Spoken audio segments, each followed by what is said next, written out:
acknowledging the contribution of people with a lived experience of mental health conditions to mental health reform in Australia. And I also want to acknowledge the traditional owners of the land that we're standing on. For me, that's the Gadigal people of the Eora Nation, but it will be different for others depending on where you're zooming in from. And I also want to pay my respects to elders past, present and emerging. So this session has been set up as a webinar, but we hope that it can be relatively informal. I've got a couple of slides that I want to share with you, and then we'll go into a Q&A session and hopefully give everyone a chance to have a conversation about what we're trying to achieve. So as the slide says, connecting with decision makers is the name of this session. And the aim is to really explain to you and get you involved with our advocacy campaign to strengthen connections with the New South Wales Members of Parliament and community managed mental health organisations. We've developed a range of resources, so we'll be going through those. But first of all, I want to talk a little bit about the campaign itself. So we've developed this campaign to improve the connection between the Mental Health Coordinating Council and its members and the New South Wales Members of Parliament. Of course, everyone at the moment is probably very focused on the about to be called federal election, and that is important. But for us as a New South Wales peak body, our sights are firmly set on the New South Wales state election, which will be in March next year. So we're 12 months out from that election, and we're really starting to think now about how we can make sure that we can have as stronger and effective impact in that election as what we possibly can. And one of the ways that we can do that is to develop relationships with members of Parliament and develop those relationships, I guess, at this point in the electoral cycle. So we're doing it when we're not particularly asking for anything. We're not going there demanding that they do certain things, but really more going in terms of providing information and engagement. And I think that's a much better way to start the development of this relationship. Now, of course, many of you will already have a relationship with your local member, and that's fantastic. Some organisations haven't. And so we recognise that organisations are in different places with their relationship with their Member of Parliament, but we really are hoping through this campaign to very much systematise it and try and ensure that every Member of Parliament has some connection or contact with a CMO in their electorate, because there's no doubt that the most effective way to really reach a Member of Parliament is for them to have the connection with an organisation that's based in their electorate. We can write from MHCC, and we do. We can lobby the minister. We can do our events in a Parliament House. We do all of that, and all of that is important. But really, for a local Member of Parliament, they want to understand and know what's happening in their electorates. It's their electorates that vote for them and ensure that they continue to be in the Parliament. So a relationship at that level is an extremely effective way for us to build a wider kind of and deeper understanding of the CMO sector and to build our allies in the New South Wales Parliament. And there's no doubt that through this sort of process, we can really galvanise very important champions for our sector for years to come. So next slide, please, Julia. So we've developed some resources to help you go about this. Now, as I said, I know for many of you, you're already engaged with your local Member of Parliament. You may not need these resources, but we've tried to make it as easy as we can and also for there to be some consistency, I guess, in the information that's being taken forward to the New South Wales Members of Parliament. So after today's webinar, we'll be emailing everyone with links to all of these resources. They will be on the MHCC website. But if I can just run through them briefly. So first and foremost, there will be an information sheet that really is a sort of a, very basic how to engage with your Member of Parliament, right from, why meet face-to-face, setting up the meeting, what to do before the meeting and what to do after the meeting. Now, I'm not going to run through it chapter and verse. A lot of it will be familiar to you, but I do think it's very helpful to have it all in one place. One thing I would say is that members of parliament are obviously very busy. They have a lot on. They're not often in their electorate offices. They're usually in parliament or out and about. So the staff that they have in their electorate office are critical and crucial to you. So make sure that you recognise the importance of those staff. They are often the gatekeeper to the member, and it's really important that you're very polite and develop a relationship with the staff member as well, because they'll usually be the person who can assist you in getting your meeting with the member of parliament. The second resource is some facts and figures, really just information about the community-based mental health sector, useful to have. The member of parliament will be much more interested in hearing about your service, what you do in their electorate, the staff that you employ, the issues that you're seeing. Remember, mental health still for many members of parliament, they won't be terribly familiar with it. They certainly won't be very familiar with community managed mental health organisations necessarily. Members of parliament very much operate on the basis of stories. That's how they kind of often get their information and retain their information. So definitely your story about what's happening for your local organisation will be far more valuable and of interest than these sort of state-based figures, but nonetheless, these are helpful as well, and they're useful to have in your back pocket. And you can even, give a copy of this document to the MP if you so wish. The other thing that we will circulate is a template letter that you can use to make the approach to your member of parliament. Use as much or of little of it as you wish. You don't have to use the template letter, but it may make it easier for organisations. So that template letter will also be on the website, and also a link to find your local member of parliament.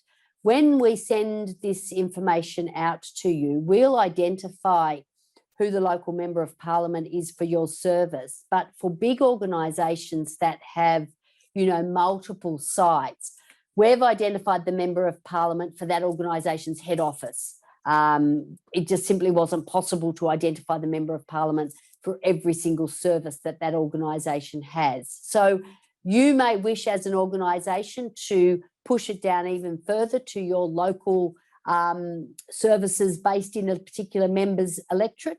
And if that's the case, you may want to use the Find Your Local Member of Parliament that the New South Wales Electoral Commission offers. It's quite a helpful service. But what we've done is at least give you your local member of parliament for your head office, or if you're just a single site service, then for that, obviously, that site where your service is based. So we might go to the next slide, Julia.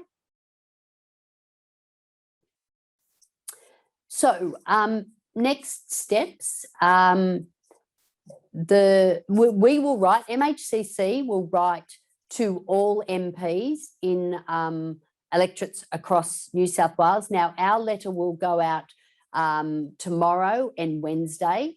So you should not make your contact with your local member until after Wednesday, and probably early next week makes more sense, or late this week, because our letter to the MPs is laying the groundwork. We're writing saying, mental health is an important issue, some of the facts and figures. You've got local non-government organisations in your electorate who are at the front line of providing support and services to the people who live in your electorate.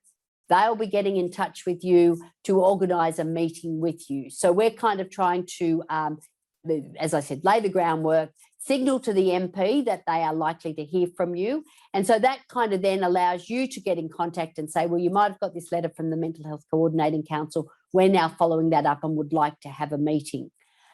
So we'll write to all MPs. We will email all our members' representatives with the information and the webpage resource link. And then we encourage you to make the first contact, as I said, within the next couple of weeks. Now, what you ask for when you make contact with your member of parliament, it's really up to you and what works for your organisation. The easiest is probably to request a meeting in the member's electorate office. Most members will have a day or two a week when they do their constituent visits. or their constituent meetings, and they'll have all their meetings lined up. And so, you know, they are well geared to meeting really with anyone who asks to see them. So that's probably the easiest. But if you know that you've got an event coming up that you'd like to ask the local member to, then that's another way to build a relationship. It may be that you seek the meeting first in their electorate office, and you then ask them to come and, you know, come along to a local event that you're holding. Don't seek to meet them in Parliament House. I mean, if they suggest Parliament House, then fine, but it's usually much better to meet in their electorate office. They're more focused. They're not being distracted by all that's happening in Parliament. We've obviously targeted this at New South Wales MPs. I know the federal election adds I guess, a slight complication. Most state MPs' offices will continue to just run as they usually do when there's a federal election on. In some ways, it frees them up a little bit because a lot of the kind of focus and attention goes to the federal member because of the election. So it may mean that it's a little bit easier to get in to see a state member. You may just happen to have one of those state members who's incredibly involved in the federal election campaign for whatever reason, and they may become a bit more difficult to see. It's just really a bit dependent on the individual MP. But there's no reason why a federal election should be any impediment to you getting a meeting with your local state MP. I know for individual organisations as well, if you are a national organisation, you may be focused on the national campaign at the moment, and that's fine. You know, there's no reason why this can't wait as well. I mean, we are hoping to try and build a bit of momentum, but it is really a campaign that you can activate at any time that works for you. We might, one more thing. When you actually meet with your Member of Parliament, as I said, they're going to be most interested in what you do, what your organisation does, what you see as the issues being happening on the ground. But it may well be that they, you know, say, well, what do you want? What do you want us to do? So it's always good to have something in your back pocket that you can actually ask them for if you feel you need to, or if they say that. I always think it's nice to just have a meeting where you're not asking them for anything. You know, MPs get asked for things all the time, and often it's just really refreshing for them to have an engagement with an organisation where you're not asking for something.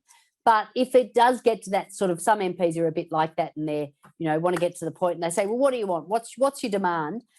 In the facts and figures on the back page, we have just put action on the National Mental Health and Suicide Prevention Agreement. So if you did have to put forward an ask, and, you know, there's probably many things you would want to ask for your own local service, but this is an opportunity that you could also ask your local member to write to the to the State Minister for Mental Health, Bronnie Taylor, and ask that the government establish a round table, including MHCC service providers, consumers and carers, to begin the analysis to identify the gap in psychosocial support services in New South Wales. Because one of the things that the National Mental Health and Suicide Prevention Agreement recommends is that in the next 2 years, state and territory and the national government will work together to identify the gap in psychosocial support services, and will work together to find a way to address that gap.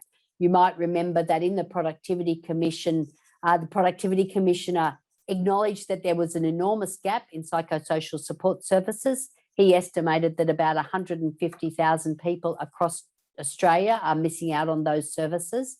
We were hopeful that the national agreement would actually take concrete steps to address that gap.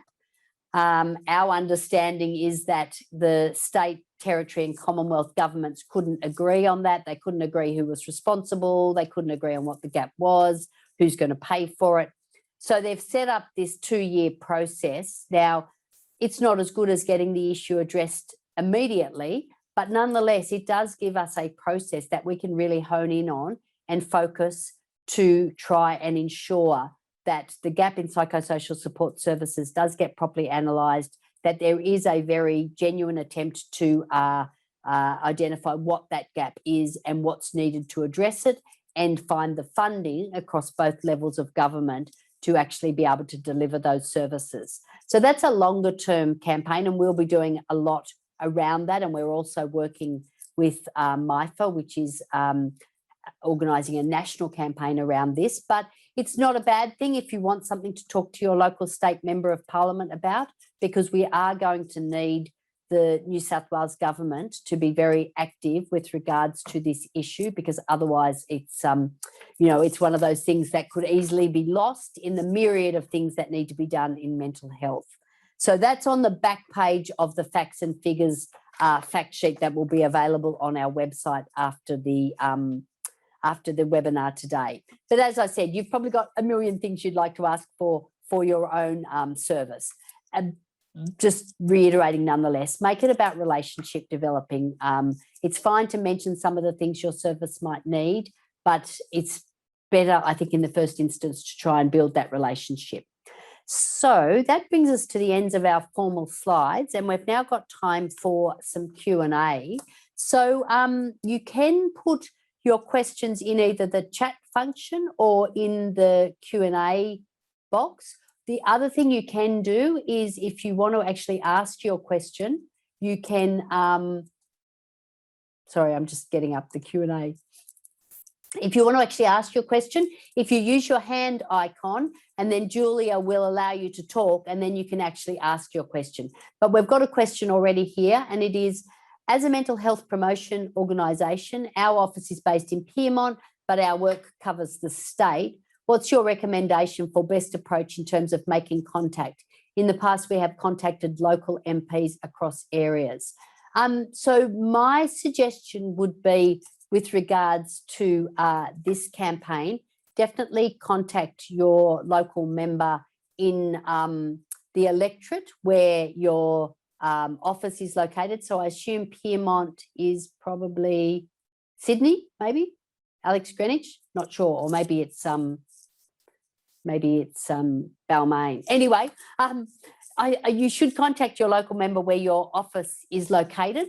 If you've got more capacity and you can contact other MPs, then absolutely do that. There's no limit, but there's no doubt, I think, that there's a benefit in terms of getting a meeting. Most MPs, because they are busy and they do have huge demands on their time, they will prioritise meeting with an organisation who is in their electorate. They will very much see that as being kind of part of their core business, whereas they may meet with you if you're not in your electorate, but it's not necessarily going to be as easy. Okay, are there any other questions? No? What about in the chat? No? So does anyone want to ask any questions?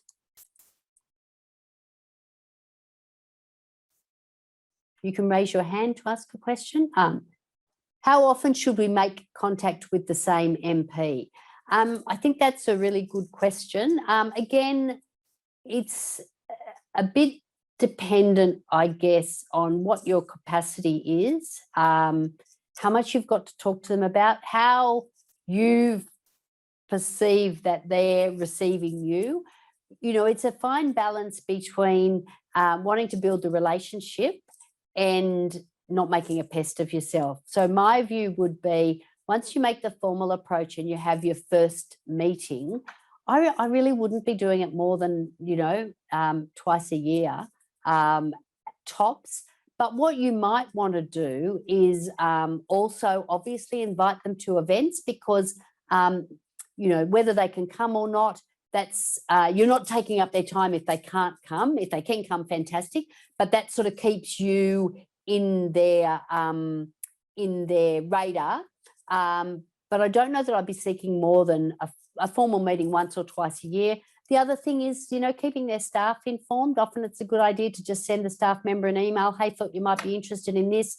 The other thing that's quite helpful to ask an MP to do is to do a private members statement about your organisation. So members of Parliament have an opportunity to do a private members statement when Parliament's sitting. I can't remember, I think it goes for 4 or 5 minutes. they're kind of hotly contested. MPs all fight each other to get to do private members' statements, but there's usually about 10 or so every time Parliament is sitting. And local members are often looking for an issue or a service to highlight as part of their private members' statement. So you could, offer to give them some information about your service, and they could do a private member statement about your service. So that can be a good way of kind of helping the Member of Parliament, but it also gets your organisation raised in Parliament, and they will usually, once they've done the statement, they will send you an excerpt from the Hansard when it comes out the next day. But yeah, I think twice a year is probably about the right time to seek meetings, once, twice a year, but no limit on how much other contact you have through emails or inviting them to events. Now there's another question here. Okay, no, that's just a thank you. Any other questions? I can't see anyone's hand raised. Actually, hang on, maybe there is one more here. Oh yeah, is it helpful to include someone in the meeting who is a constituent if you are not? Yes, very much so. I think it is helpful to do that. I think it's also helpful to take someone along from your service if you can, one of your staff or a consumer if that's appropriate.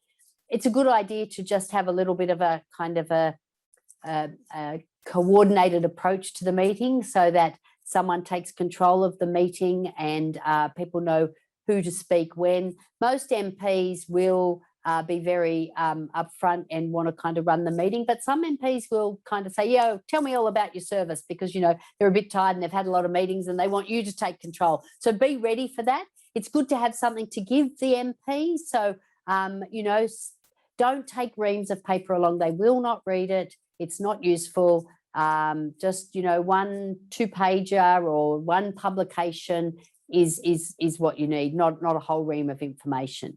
Now, what if local MPs ignore our request to meet? Yeah, that's a good question.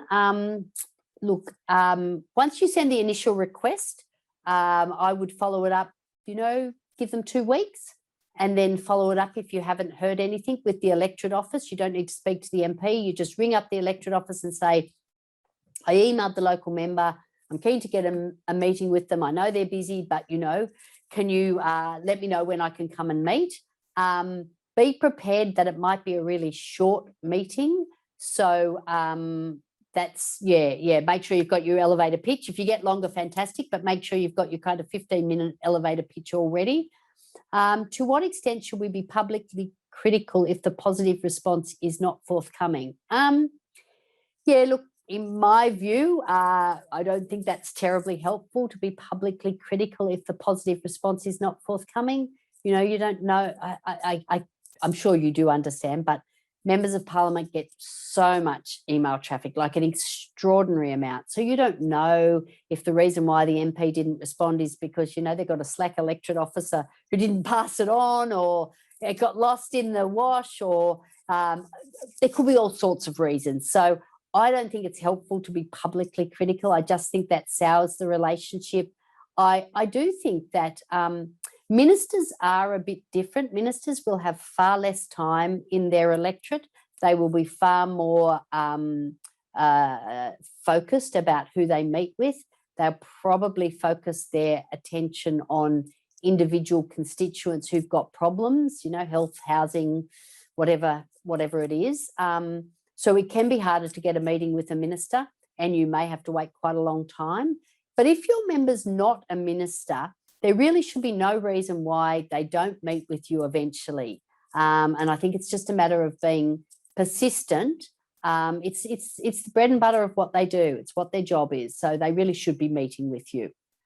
Now I'm getting... Julia, do you think there's any other questions I haven't seen? There's some...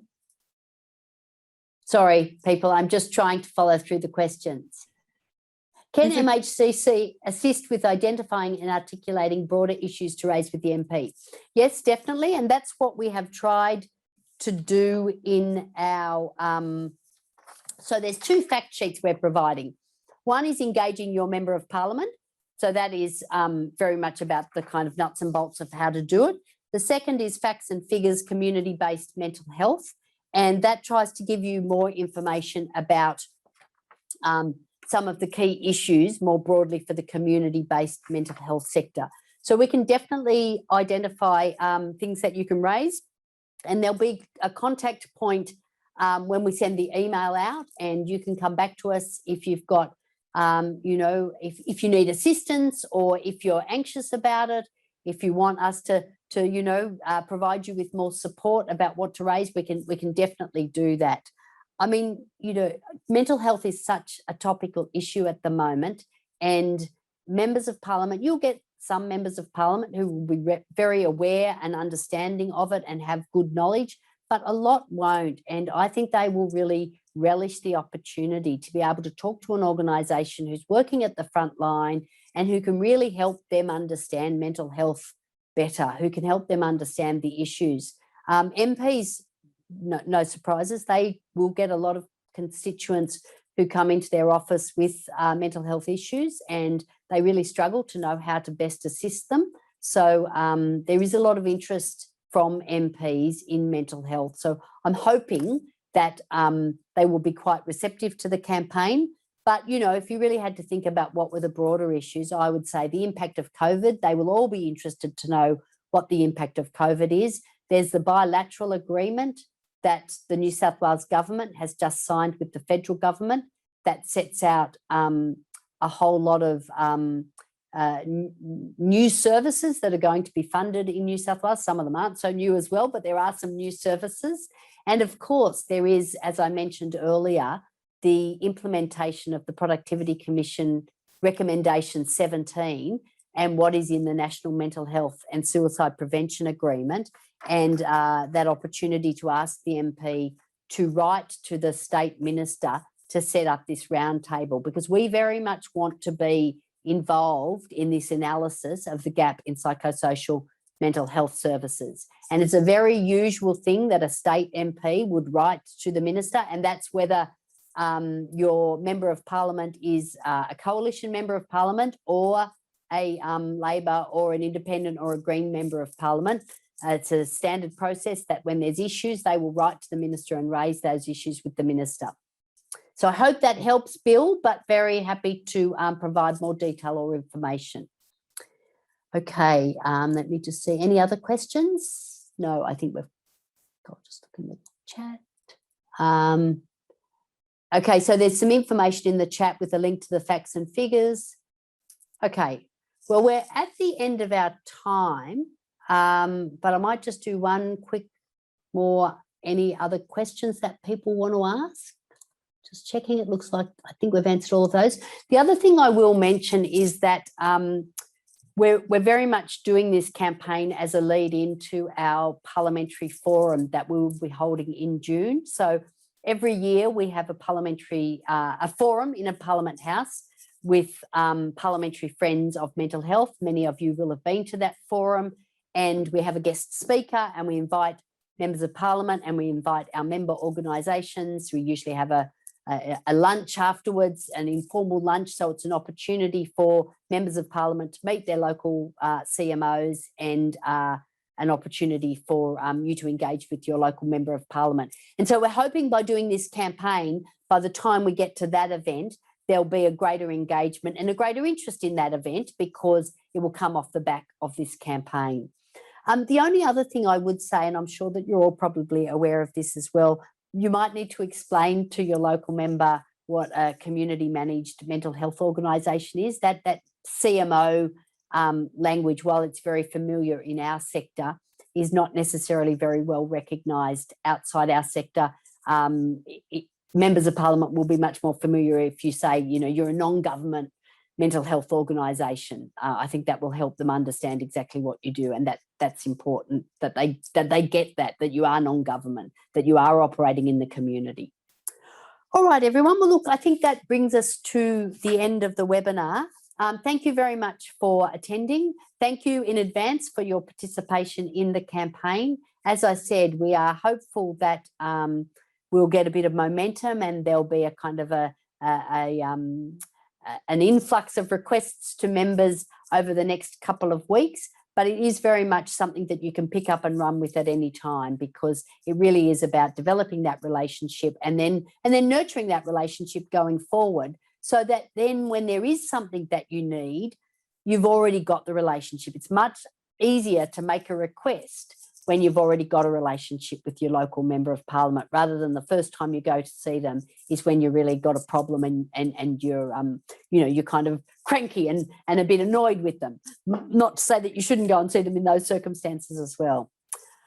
All right, well, look, thank you very much, everyone.